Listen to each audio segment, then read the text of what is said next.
कर्नाटक में कांग्रेस की बंपर जीत के बाद सीएम कौन, कांग्रेस में मंथन। आज शाम 6 बजे विधायक दल की बैठक में कर्नाटक के नए मुख्यमंत्री का ऐलान होगा। सभी जीते विधायकों को बेंगलुरु पहुंचने के लिए कहा गया है।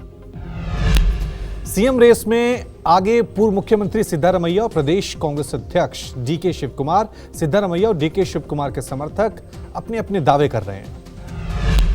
सिद्धारमैया के समर्थकों ने बेंगलुरु में सिद्धारमैया के आवास के बाहर पोस्टर लगाए। पोस्टर में सिद्धारमैया को कर्नाटक का अगला मुख्यमंत्री बताया। डीके शिवकुमार के घर के बाहर लगाए गए पोस्टर्स। डीके शिवकुमार के समर्थकों ने पोस्टर लगाकर डीके को भावी सीएम बताया।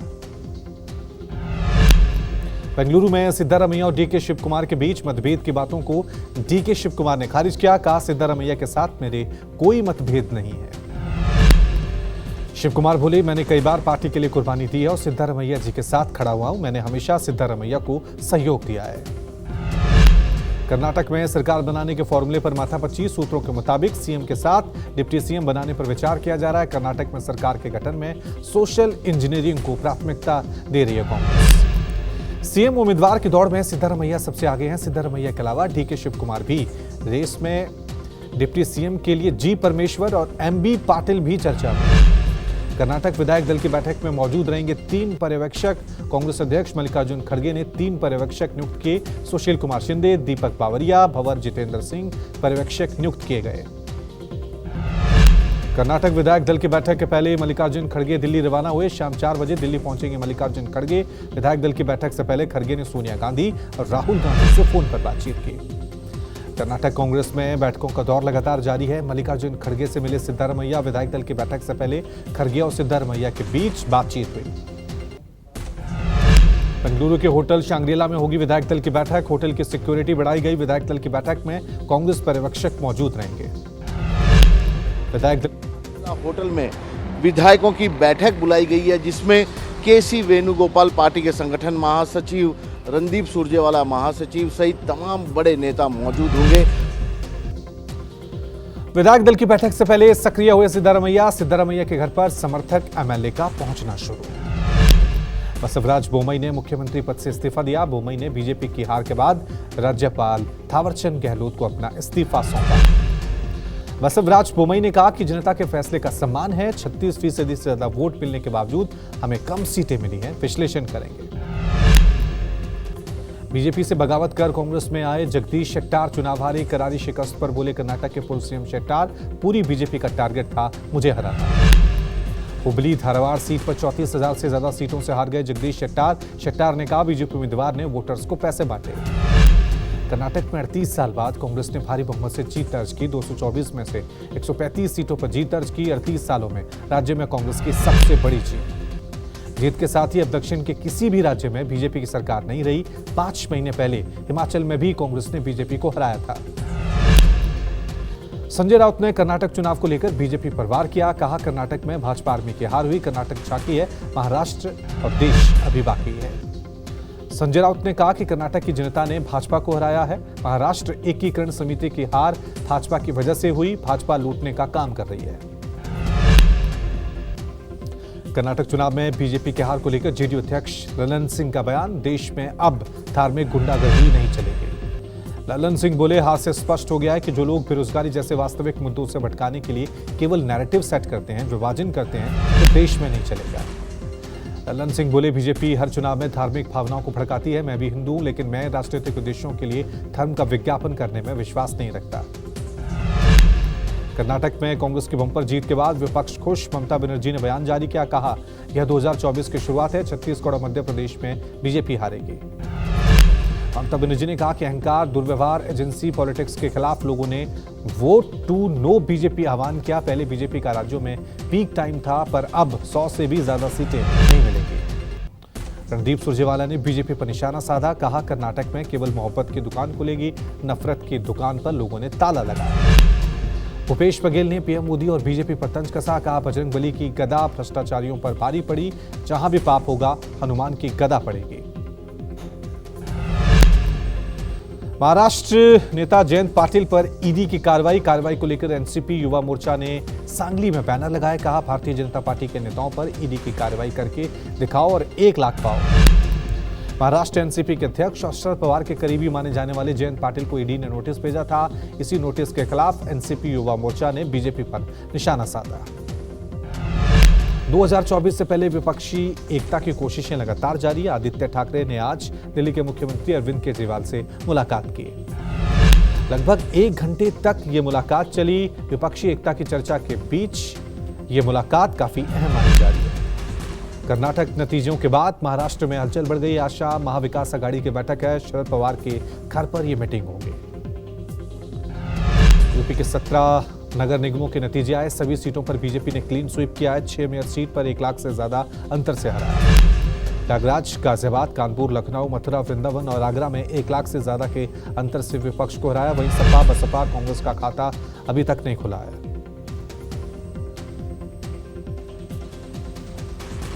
गोरखपुर में सपा प्रत्याशियों ने रिजल्ट आने के बाद हंगामा किया। इसके बाद सपा सुप्रीमो अखिलेश यादव ने ट्वीट किया और कहा कि रीकाउंटिंग होनी चाहिए। नगर निगम चुनाव में बुरी तरह हारने के बाद मायावती ने बीजेपी पर वार किया। कहा, यूपी निकाय चुनाव में बीजेपी के साम दाम दंड भेद जैसे अनेक हथकंडों का इस्तेमाल हुआ है। मायावती ने कहा कि सरकारी मशीनरी के दुरुपयोग से बीएसपी चुप होकर बैठने वाली नहीं, बल्कि वक्त आने पर इसका जवाब बीजेपी को जरूर मिलेगा। निकाय चुनाव को लेकर अखिलेश यादव का ट्वीट लिखा, नगर निकाय चुनावों में जीते सपा के सभी प्रत्याशी भाजपा के खिलाफ लड़कर जीते। नगरों से थोड़ा बाहर आते ही हर हथकंडे अपनाकर भी भाजपा बुरी तरह हारी। चंदौली में पहली बार चेयरमैन की कुर्सी पर काबिज हुआ एक किन्नर। मारपीट, हंगामा, बवाल भरी रही काउंटिंग। निर्दलीय चुनाव लड़े हैं सोनू किन्नर। बीजेपी समर्थकों से मारपीट। जीत के बाद भी विवाद शुरू हुआ। बीजेपी की रीकाउंटिंग की मांग को लेकर लड़ाई शुरू हुई। निर्दलीय प्रत्याशी सोनू किन्नर और उनके समर्थकों के बीच मारपीट हुई। बड़ी संख्या में इकट्ठा किन्नर और समर्थकों ने जमकर बवाल काटा, पथराव हुआ, कुर्सियां तोड़ी, जमकर नारेबाजी हुई। पुलिस फोर्स ने मोर्चा संभाला और दोनों पक्षों को अलग कर शांत कराया। डबवाली के लिए मुख्यमंत्री मनोहर लाल खट्टर ने बड़ी घोषणाओं का ऐलान किया है। सीएम खट्टर ने डबवाली को पुलिस जिला बनाने की घोषणा की। डबवाली में खुला दरबार लगाकर सीएम खट्टर ने समस्याएं सुनी। सीएम खट्टर ने कहा कि नशे के खिलाफ लड़ाई में सहायक होगा पुलिस जिला। मुख्यमंत्री मनोहर लाल के सिरसा जनसंवाद कार्यक्रम का दूसरा दिन। चोर मार, खेड़ा, डबवाली और अबू शहर में जनसंवाद करेंगे मुख्यमंत्री मनोहर लाल खट्टर। कार्यक्रम के दूसरे दिन गौशाला पहुंचे सीएम खट्टर। सीएम खट्टर ने गौवंश को चारा डालकर दिन की शुरुआत की। कागदाना गांव से आए बच्चों से भी मिले मुख्यमंत्री। सीएम योगी आदित्यनाथ ने गोरखपुर में शिव महापुराण कथा में हिस्सा लिया।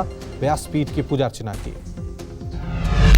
महाराष्ट्र में कांग्रेस नेताओं ने मंदिर में हनुमान चालीसा का पाठ किया। संजय निरुपम ने कहा कि बजरंगबली को दुनिया की कोई ताकत पैर नहीं कर सकती। मुख्यमंत्री मनोहर लाल खट्टर ने सिरसा के गुरुद्वारा चोर मार शैव में मत्था टेका। इस दौरान कई अन्य नेता भी मौजूद रहे। मुख्यमंत्री योगी आदित्यनाथ ने गोरखनाथ मंदिर में जनता दरबार लगाया। लोगों की समस्याएं सुनी, जल्द से जल्द समाधान का आश्वासन दिया। सीएम नीतीश कुमार ने अपनी पत्नी मंजू सिन्हा की पुण्यतिथि पर उन्हें पुष्पांजलि अर्पित की। आरजेडी और जेडीयू के कई नेता मौजूद रहे। चेन्नई में राजभवन में इंटरनेशनल मदर्स डे समारोह का आयोजन हुआ। राज्यपाल आरएन रवि ने समारोह में हिस्सा लिया। इंटरनेशनल मदर्स डे पे साड़ी संस्कृति को बढ़ावा देने के लिए राजकोट पुलिस की पहल, महिला साड़ी वॉकथॉन का आयोजन।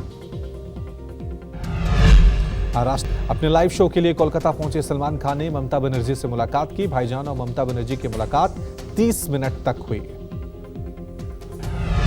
ममता बनर्जी अपने घर के बाहर भाईजान को रिसीव करने के लिए खड़ी हुई नजर आई। सीएम ममता ने सलमान खान को गले में शॉल डाला, स्वागत किया। ममता बनर्जी ने सलमान के साथ तस्वीरें भी खिंचवाई।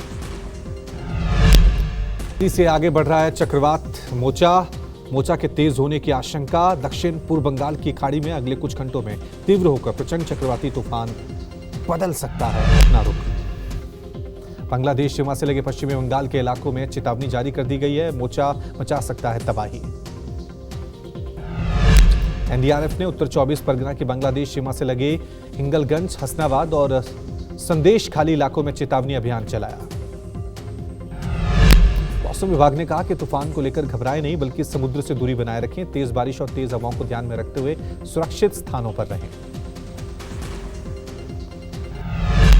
दिल्ली समेत उत्तर मध्य भारत में पारा चढ़ा, भीषण गर्मी का दौर शुरू। मौसम विभाग ने 17 मई तक लू चलने का अलर्ट जारी किया। महाराष्ट्र के कई हिस्सों में भीषण गर्मी का दौर जारी है। मुंबई, ठाणे सहित कई इलाकों में हीट वेव का अलर्ट जारी है। बिहार में भीषण गर्मी से मिलेगी राहत। मौसम विभाग ने हल्की बारिश का अनुमान लगाया, तापमान में गिरावट आई। राजस्थान में झुलसाने वाली गर्मी का दौर शुरू। मौसम विभाग ने लू की चेतावनी जारी की।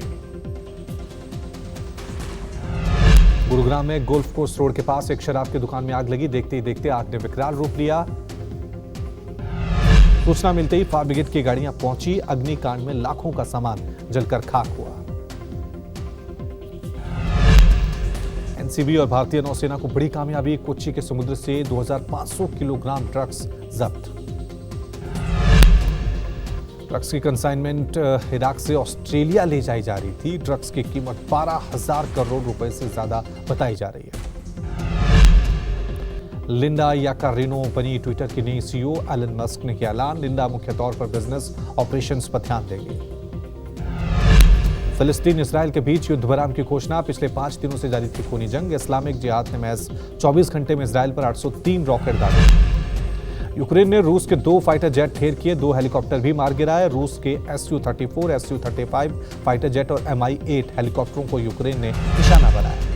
अमेरिकी एस्ट्रो फोटोग्राफर ने खींची चंद्रमा की अब तक की सबसे शानदार तस्वीर। हाई क्वालिटी वाली तस्वीरों में चंद्रमा की सतह पर काफी सुंदर नजारा नजर आ रहा है।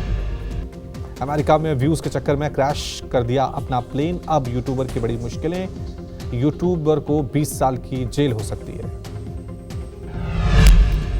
तुर्की में आज होंगे संसद और राष्ट्रपति चुनाव। इस चुनाव में लंबे समय से सत्ता पर काबिज रेसिप तैयप अर्दोआन को विपक्षी नेता कमाल कलचदार्लू चुनौती दे रहे हैं। राष्ट्रपति अर्दोआन की पार्टी AKP है, जबकि प्रमुख विपक्षी दल Republican People's Party National Alliance के तहत 5 अन्य दलों के साथ मिलकर चुनावी मैदान। यूक्रेन की लंबी दूरी की क्रूज मिसाइल ब्रिटेन सप्लाई कर रहा है। ब्रिटेन के रक्षा मंत्री बेन वॉलेस ने जानकारी दी। स्पेन में भीषण गर्मी का कहर। गर्मी से 10 दिनों में 500 से अधिक लोगों की मौत। मैक्सिको में मदर्स डे के दौरान लापता लोगों के माता पिता ने मार्च किया। लापता लोगों के सकुशल वापसी की मांग की। चीन का तियानझू 6 मालवाहक जहाज अंतरिक्ष पर रवाना हुआ। जहाज में 5.8 मीट्रिक टन ईंधन और भोजन भेजा गया। सलमान खान की नन्ही भांजी आयत ने कॉपी किए मामू के डांस। एक्टर ने शेयर की प्यारी वीडियो।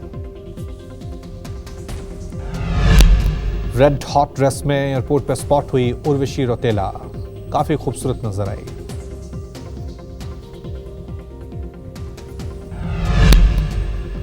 बर्थडे पर पति के साथ डिनर पर गई सनी लियोन। रेड ड्रेस में दिखी बेहद खूबसूरत। पैपराजी के साथ काटा के हॉस्पिटल से डिस्चार्ज हुई गौर खान। नन्हे बेबी की गोद में लिए नजर आई। पैपराजी को दिए पोज।